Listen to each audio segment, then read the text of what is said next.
BP Sara iginit na para sa national security ang confidential funds. Ang detalye naman ng report niya ni atid sa inyo ni kapartner Jason Rubrico. Nang naipaliwanag ni Vice President Sara Duterte kung saan nila ginamit yung confidential funds ng Office of the Vice President at the Department of Education. Ayon kay VP Sara, ginamit nila ang nasabing pondo sa mga aktibidad na may kaugnayan sa national security.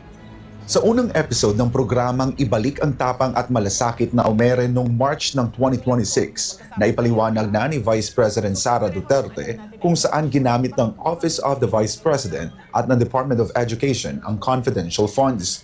Ayon kay VP Sara, ang confidential funds ay ginamit sa mga proyektong tumutugon sa iba't ibang banta sa national security. Ang confidential funds, marami kaming pinaggamitan.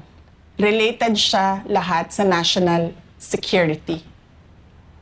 Mga threats to education, threats to mga children, ang criminality, insurgency, violent extremism. Alam niyo yung nagpapasabog ng bomba, yung mga ganon.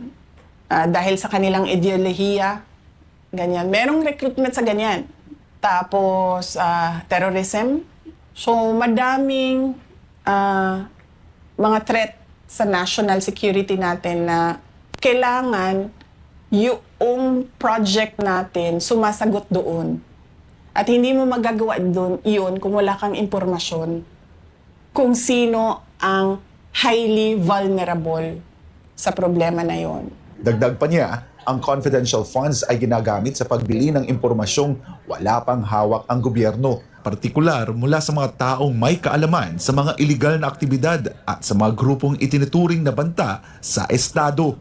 Tulad ko, magkasama tayo, diba?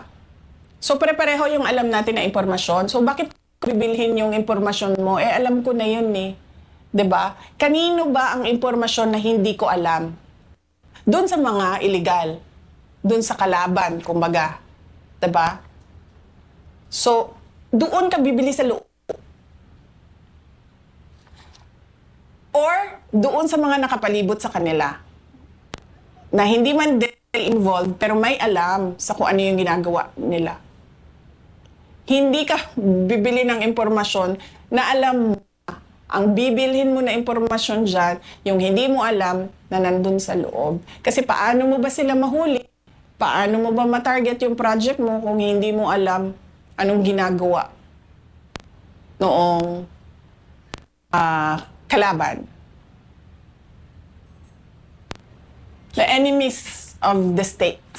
Kaugnay na mga issue sa umano'y Mary Grace Piatos, sinabi ng Vice Presidente na sasagutin nila ito sa impeachment trial. Si Mary Grace Piatos ay masasagot doon sa impeachment trial. Gusto ng mga abogados doon sa tamang venue dahil confidential funds protekto ng batas. Hindi ka basta-bastang, kasi nga sinasabi ko kanina sa discussion, ang confidential funds, pinoprotektahan niya ang national security natin at yung buhay ng mga tao na merong impormasyon na makakasira ng seguridad ng bansa.